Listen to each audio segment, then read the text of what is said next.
And of course, that began with the question, what are pronouns?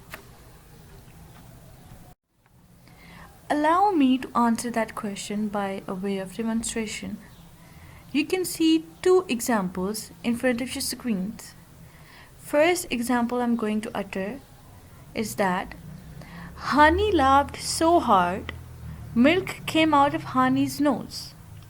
And the second one is Mustafa lifted the log, Mustafa found worm under the log. So what you can see here, these sentences don't have pronouns, but what they do have is repeated nouns. You can see there is honey in front of your screen, and again in the second part of sentence we again used honeys, and in second sentence you can see Mustafa and log are used in the first part of the sentence, and Mustafa and log are again used.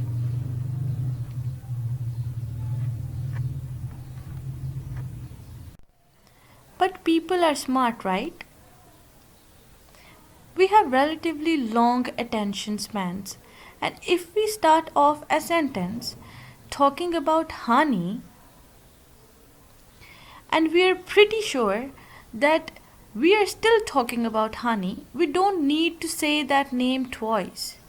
The way it is used here, honey and honey again. So we don't need to say that name twice. We don't need to say honey and honey again.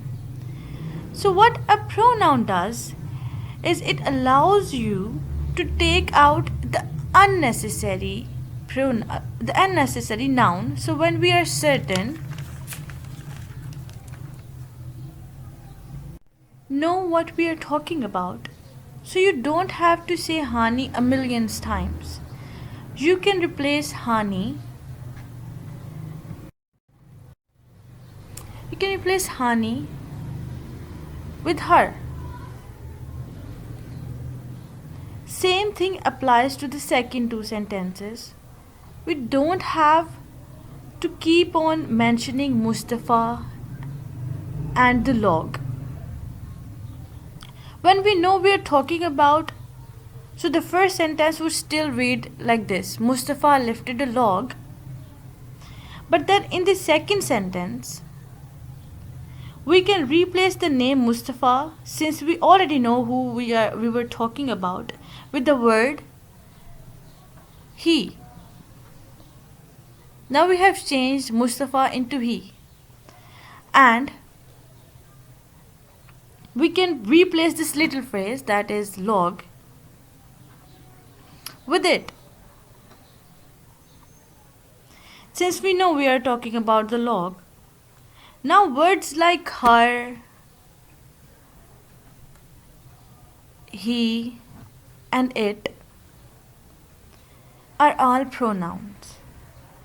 So now I'm going to answer you about the question, what are pronouns, as we are clear with our examples and hope you got my point. So what are pronouns? They are words that stands in for other words. Now obviously her, he, and it are not the only pronouns in English. But for now, I just want you to think about the idea that a pronoun is a word that stand in for other words. So at the end, I want to give you one message. Be positive. You can learn everything.